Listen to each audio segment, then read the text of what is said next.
சிம்பிளா டின்னருக்கு ராகி சேமியா எப்படி செய்யறதுன்னு பார்க்கலாம் வாங்க. 1 லிட்டர் தண்ணி போல எடுத்துக்கிறேன். அதில கொஞ்சம் நைஸ் உப்பு போட்டுக்கிறேங்க. அதில 1 பேக்கெட் அணில் ராகி சேமியா வந்து நான் உள்ள போட்டிருக்கேன். இது வந்து ஒரு 1 நிமிஷம் போல ஊறட்டும். அது ஊறுறதுக்குள்ள இட்லி பானையில தண்ணி வச்சிருக்கேன். அது கொதிக்கட்டும். அந்த தண்ணி கொதிக்கிறதுக்குள்ள இட்லி தட்டத்தில துணி போட்டு நான் ரெடி பண்ணி வச்சுக்கிறேங்க. நெக்ஸ்ட்டு சேமியா தாளிக்க 2 பல்லாரி வெங்காயம், 3 தக்காளி பழம் கழுவி எடுத்து வச்சுக்கிறேன். இந்த சேமியாவுக்கு தக்காளி பழம் கொஞ்சம் அதிகமாக இருக்கணுங்க. 3 பூண்டு, 2 பச்சை மிளகாயும் எடுத்து வச்சுக்கிறேன். ராகி சேமியா ஊறிருச்சுங்க. இப்போ வாட்டரை ஸ்ட்ரெயின் பண்ணிக்கலாம். இந்த உப்பு தண்ணியில் ஊறின சேமியாவை இப்போ நம்ம இட்லி தட்டத்தில் வச்சு நீராவியில் வேக வைக்க போகிறோம். இப்போது இதை எடுத்து இட்லி பானைக்குள்ளே வைக்க போகிறோங்க. தண்ணி நல்லா சூடாயிருச்சு. சூடானதுக்கப்புறம் நம்ம இப்போ வைக்கிறோம். வச்சுட்டு நல்லா ஒரு மூடி போட்டு ஒரு 2 நிமிஷம் போல் இது வேகட்டும். நல்லா ஆவியெல்லாம் வந்து சைடில் வரும் பாருங்கள். அதுக்குள்ளே நம்ம இந்த எடுத்து வச்ச வெங்காய தக்காளி எல்லாம் கட் பண்ணிக்கலாங்க. இப்போ சேமியா வெந்துருச்சு. ஸ்டவ் ஆஃப் பண்ணிடலாம். சேமியா கொஞ்ச நேரம் புழுங்கட்டுங்க. இப்போ கடாயில் கொஞ்சம் எண்ணெய் விட்டுக்கிறேன்.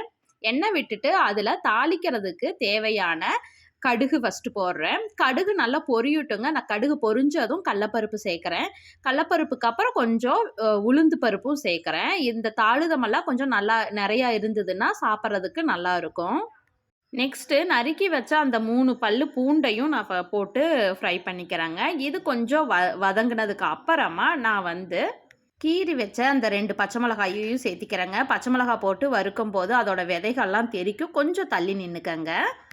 இப்போது கட் பண்ணி வச்ச வெங்காயங்களை போட்டுக்கலாங்க. நீங்கள் இந்த மாதிரி நீல வாக்கில் கட் பண்ணுறதுனால கட் பண்ணிக்கலாம். அல்லது வந்து ஃபைனாக சாப் பண்ணி போடுறதுனாலும் போட்டுக்கலாம். இது வந்து நல்லா வதங்கட்டும். கொஞ்சம் சால்ட்டு சேர்த்துனா நல்லா வதங்கிக்குங்க. இது வெங்காயம் நல்லா வதங்கிருச்சு. இப்போது நான் வந்து அந்த 3 தக்காளி பழங்களை சேர்த்துறேன். தக்காளி வேண்டாம் அப்படின்னு நினச்சிங்கன்னா நீங்கள் வந்து லெமன் கூட புழிஞ்சிக்கலாம். இப்போது இந்த தக்காளி வெங்காயத்துக்கு அளவாக நான் வந்து உப்பு போடுறேன். ஏன்னா ஆல்ரெடி நான் அதில் உப்பு போட்டிருக்கிறதுனால, சேமியாவில் உப்பு போட்டிருக்கிறதுனால இதில் அளவாக போட்டுக்கிறேன். இப்போது ஒரு 1/2 ஸ்பூன் போல் கொஞ்சமாக, இந்த 1/2 ஸ்பூனுக்குமே கம்மியாக நான் வந்து கொஞ்சம் மிளகாய் தூள் சேர்த்திக்கிறேங்க. வெறும் பச்சை மிளகாயாக சேர்த்தாமல் கொஞ்சம் பச்சை மிளகாய் கூட ஒரு 1/4 ஸ்பூன் மிளகாய் தூளும் சேர்த்திக்கிறேன். இப்போ நல்லா வதங்கியாச்சு. இப்போது இந்த வெந்த ராகி சேமியாவை எடுத்து நான் இதுக்குள்ளே கலக்க போகிறேங்க. இப்போ கலந்து நம்ம வந்து நல்லா பெரட்டி விடணும். அந்த இட்லி தட்டத்தில் வச்சு நம்ம வேக வச்சதுனால கொஞ்சம் எல்லாம் சேர்ந்த மாதிரி இருக்கும். நம்ம இப்படி இந்த கரண்டியிலேயே கொஞ்சம் கொஞ்சமாக அதை பிரித்து தனியாக கிளறி விடணுங்க. அவ்வளவுதான், ராய் சேமியா ரெடி ஆயிருச்சு. இதை இனி பிளேட்டுக்கு ட்ரான்ஸ்ஃபர் பண்ணி சர்வ் பண்ண வேண்டியதுதானுங்க. ரொம்பவே நல்லாயிருக்கும். அந்த பூண்டு வெங்காயத்தோடு எடுத்து சாப்பிடும்போது ரொம்பவே சுவையாக இருக்கும். ட்ரை பண்ணி பாருங்கள்.